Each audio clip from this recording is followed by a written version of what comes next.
Le plus gros problème auquel le secteur du vin se heurte pour réduire ses émissions de gaz à effet de serre est aussi, selon la Rabobank, le plus facile à régler.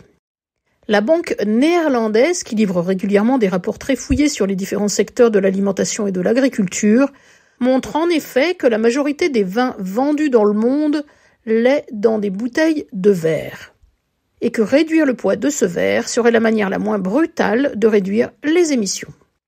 De plus en plus de distributeurs fixent d'ailleurs des objectifs à leurs fournisseurs et demandent cet effort le plus largement possible aux différentes marques, notamment dans l'Union européenne.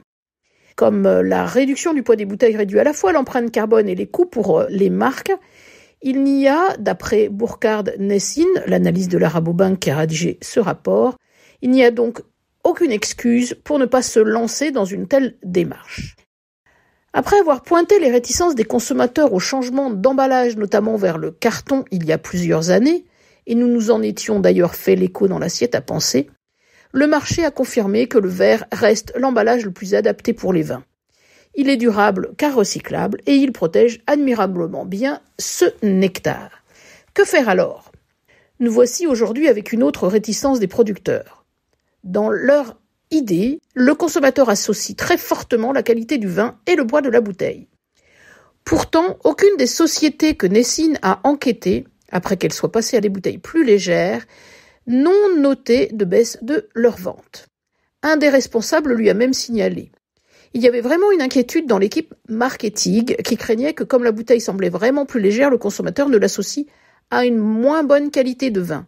Mais en fait, ça ne s'est pas du tout produit. Selon le consortium international IWCA, ce qui veut dire International Wineries for Climate Action, l'emballage est donc responsable de 20% des émissions de gaz à effet de serre de la viticulture. D'autres sources estiment même cette part encore plus importante. Elle est en tout cas liée à la production du verre lui-même. C'est en effet l'utilisation de gaz naturel comme source d'énergie dans la production du verre lui-même qui est, et de loin, la principale responsable des émissions de l'ordre de 75 voire 85%. Le principal besoin en énergie du process se trouve en amont lors du mélange à 1500 degrés des matières premières pour fabriquer le verre, que sont le sable, la soude et la chaux, et non pas ensuite lors du formage de la bouteille elle-même. Dans cette dernière phase, une bouteille de 850 grammes ou de 420 grammes ont donc finalement à peu près la même empreinte carbone.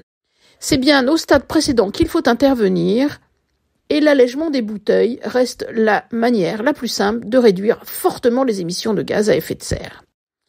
Les producteurs de verre explorent aussi la réutilisation de verre comme matière première, l'utilisation d'énergie renouvelable pour remplacer le gaz naturel et la modernisation de leurs usines, mais tout cela prend du temps et n'est pas aussi efficace. Pourtant, les marques de vin ont encore beaucoup à faire sur l'allègement de leurs bouteilles pour atteindre 420 grammes contre 650, voire descendre encore à 400 grammes sans risque.